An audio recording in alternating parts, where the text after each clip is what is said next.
Hoima town has a population of about 400,000 people who mainly make a living in agriculture and fishing. My recent trip to the area was as revealing as it was educative. The government prison has just a few inmates, but they complain of ignorance about their rights, something a government agency is moving to fix. And not very far from the prison is the King's Palace, which stores centuries of the king's regalia and a rich cultural heritage of not only Bunyoro Kingdom, but also the entire Great Lakes region. Let's go to Hoima, the soon-to-be oil city. Hoima town is a serene yet busy area, bustling with activity, ranging from petty trade to big businesses. The people here seem very hospitable and friendly.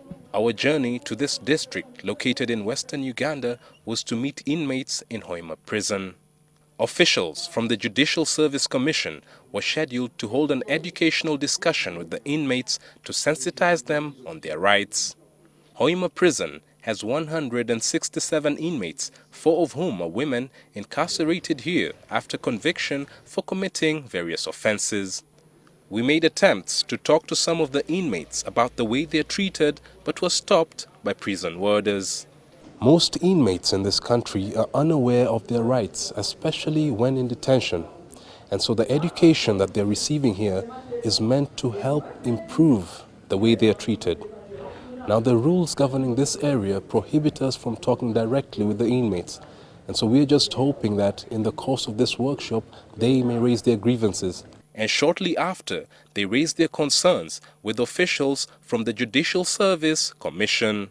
And yet they had ample time to revise the file and commit it. At the end, stating I'm requesting another time to make investigation. Na kwa Uganda wanatia mpya mtu popote kufungua kwa prison.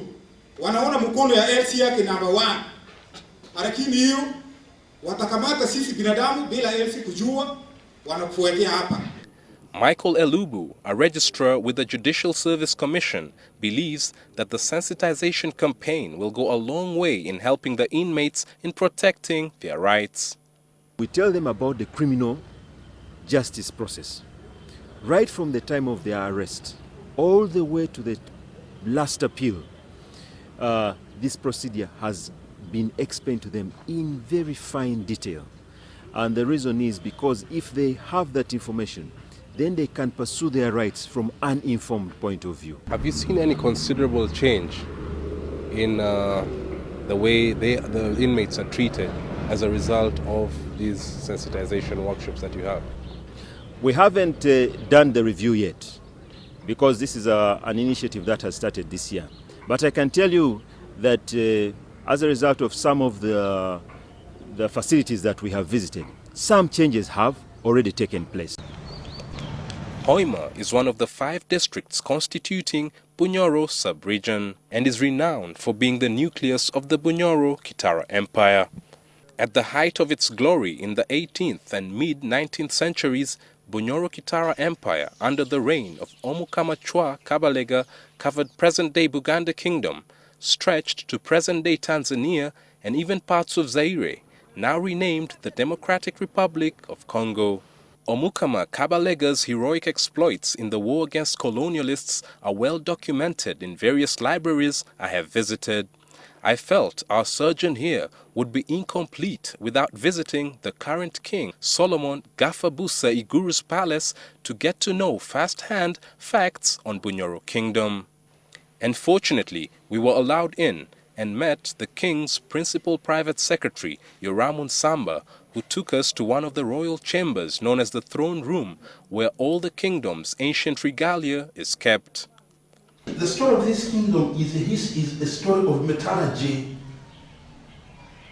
In other words, this kingdom was built on technology, not on fantasy. Even as he fondly relishes the great pride about Bunyoro Kingdom, Nsamba, a former lecturer at Makerere University, cannot hide his disdain for the early British explorers and the unforgettable legacy they left in Bunyoro Kingdom. The real intention of Sir Samuel Baker coming to this country in the 1870s was to enrich himself with ivory. It never was to civilize us. Because how was a man like Sir Samuel Baker going to civilize us when he was himself primitive? Primitive in that he had to go and bathe before His Majesty and receive the order of birth. And he was knighted. Then he came here as Sir Samuel Baker. I mean, I find that totally unpalatable.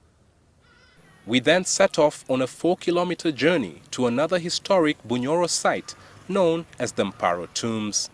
Now this is the place where the Bunyoro kings are buried. And this monument here behind me is a place that was built in honor of the great Egyptian leader, Emin Pasha, who was received by Omukama Kabalega at this spot. This site is also where the personal effects of past Bunyoro kings are stored, and entry is only permitted after paying a token fee. The recent discovery of oil in Bunyoro region has sprung the area into prominence. Residents are obviously excited about the wealth the region has and the promise of development ahead. Kandi tuinawa na mafuta gaitu gabunyoro nikitu kuruli kirungi kiro. Ensi ya mafuta tuyinza kufuna amagoba tuyinza okuganyulwamo. Hoima is going to become a city of oil. Actually, they call it the oil city. So most people have put their eyes, they are putting their ears on Hoima. All roads are turning to Hoima. They want to see the richness that is in oil. However, what they forget is that hope for good life ahead due to oil dividends will depend on whether the resource is prudently managed to avoid the oil curse like seen in Nigeria. Fact is, Hoima town has a unique vibrancy to it that enthralls many first-time visitors given its rich cultural history and tourist sites. The low crime rate also speaks volumes of the laid-back lifestyle that the people here lead.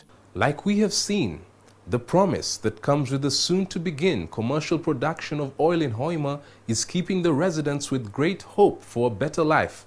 Already, there is fervent activity with some speculators strategically acquiring land with the hope that its value will appreciate so that they sell it off expensively when oil activity begins. But even as Hoima waits for the oil dividends, the people are exploring ways of promoting the tourist attractions, especially in regard to the royalty like the cultural attractions in the King's Palace and beyond. I am Chris Ochamringa for NTV Connect.